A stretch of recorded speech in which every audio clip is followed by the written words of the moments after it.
Okay, so it's a fob. I just get the clutch in. Yep, and neutral. Alright. So this is only like the second or... Oh yeah, reverse is down and then up to the top left. This is only the second or third diesel car I've ever driven. Have yet to do a Cummins. Is there a multi-function display that tells you your boost? Boost? No. No. Now you can scroll through a couple of options in that center stack. None of which are all that useful. Travel time, speed warning? Yeah, it'll tick you off if you accidentally set that to 55 and then hit the highway. I have a warning light for my tires. Yep, that's because the winter wheels are on there and they don't have the sensors. Oh, that's dumb. I got a check engine light and I also have low washer fluid. You shouldn't have a check engine light, do you? I do have a check engine light. Yeah, it's no biggie. I got an OBD scanner in Sally if you want to read it then. It's it should be like some sort of exhaust catalyst thing. What a surprise. Yeah, I know, right? Yeah. It goes off every Clutch once in a is very light. Little bit gravelly feeling as I come through. It raises revs like a... There it is. There's what you're talking about. It seems like the power is just going to continue. It does not. Quits early. I wonder if I should be double clutching on the way down. All right, so I'm in second gear, and yeah, this is something the Fit couldn't do. Chug up the hill like that. Yeah, tons of torque.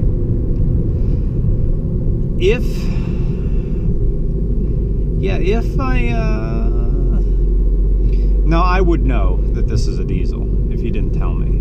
I think I would say, like, why is it pulling like that? And it's not making choo-choo turbo sounds. Now, what will it do on this back road? Into 6th we go. We are at 900 RPM, foot down, lug. I am losing revs. It can't do it in 6th. Not that low, no. About 1200 is probably the lowest. But right where you're at now is kind of a sweet spot. 1,800 RPM. Yeah. So red line is 5,000 RPM dead, which is better than what diesels used to be, which was like 410 or something like that. They just went nowhere. And even if you still get those Isuzu box trucks, some of those redline at like 3.9 or something like that. Yeah, I've had it up to the 4,500, 5,000 range. It's just the red line's there, but there's absolutely no reason to be up there because it's just making no power, no nothing. It's just, you're winding it out to make a lot of noises. I see. All right, so 4th gear, pretty elastic. Of course, I could really say that almost about any gear in this. You're right about how solid this thing feels. And it's honestly, it's on the snow tires, so the handling's not as good as it could be. Man, that clutch is really light. Yeah. There's nothing to that. I'm gonna get back in the Honda and be disappointed. I enjoy the shifter too. I think the shifter's nice. Man, that 2,500 to 3,500, that is good. This is where the road gets kind of tight. So back in the 2nd gear I go. It does take a little while to get used to shift points and stuff like that with a manual. Everything's 500, 700 RPM lower. I mean, I shift at 2,400 RPM usually when I was driving around versus when I had gas cars, I used to shift around 3. Right.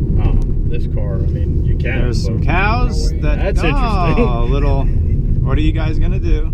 Crossing the road? Oh, look at you. If I don't look at the tachometer and shift by feel, I'm shifting way below 2,000. It actually, on the top right of that info screen, has a shift indicator. based on throttle input. Oh, RPM yeah, speed. it told me to shift down. Tells me I'm in fourth. It's a little, I don't shift quite as fast as it wants me to. Mhm. It'll put me into sixth gear at 45 miles an hour sometimes, 40 miles an hour. You could, but it's a little fuel conscious, I guess, is probably what it is. What else does it tell me? Speed, in case I can't read a dial. Route, range, tells me how far I can go.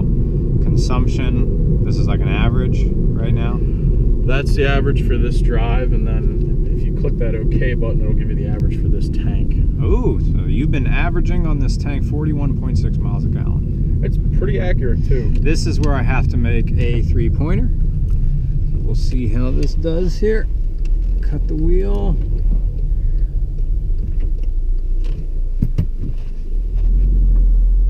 And this is front-wheel drive or all-wheel drive? Front. Front. Okay.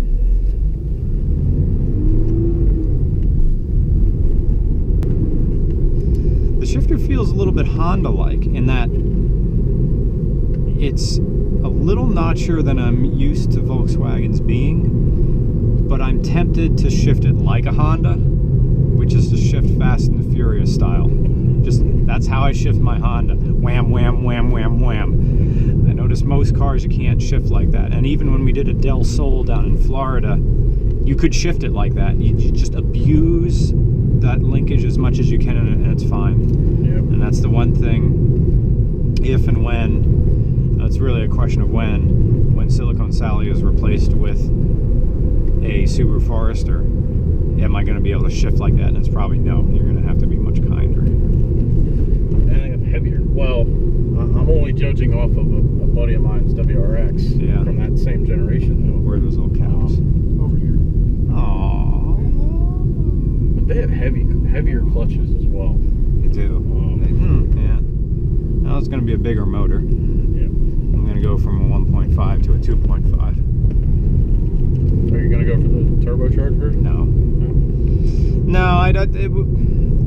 a few people ask, hey, you're going to get the Sport? Yeah, with the turbo. And I'm sure that would be tons of fun because I'd have more power in a frumpy looking Forester. But that car is going to have to be my daily, and I don't like the idea of putting a 93 into it. Yeah. It's got to be economical, and so it's going to be just naturally aspirated. Stop, except right turn. We are turning right. Don't have to stop. Yeah, for a little while there, diesel was more expensive than 93. Really? It wasn't the greatest. That kind of knocks out your wow, gas since seeing that rev counter drop in between gears. Of course, it's not dropping that far. It's only dropping 1,000, but still, the ratio is different. That's the pull that I like. This is nice. If I could, boy, it's a shame they screwed themselves. Yeah, from what I understand, I guess they can't do anything to it that brings it under the EPA ratings as far as gas mileage goes, because that's, I guess, against the law. So what I'm assuming they're going to do is cut the power. Really? I mean, how do you make that much power, get the same MPG, and do it cleanly? Yeah. You probably can't. So with this car with less power, I'm not interested in that. No. It's too little. It would be too little for me. And it's rated at, I think it's like 36 or 34 city and 40 highway, 42 highway. So it exceeds the EPA estimate every tank, all the time. Which was actually part of the reason why I bought it. I knew reading about it that they do as well or better than the EPA ratings. So okay, this is the left turn merge where we're going to need everything she has. May I go for it on this? Okay. Oh, and of course I don't have to. It's clear road. But why not? Why not? Well, it gains a lot of revs and then drops them off really quick. Gains, drops them. But you're right. If I was merging, there is that lot of loss on top. I have to shift really quick and keep it in the middle of the tack needle in the middle. Yep. To keep that. Otherwise, it just kind of drops off. Yep.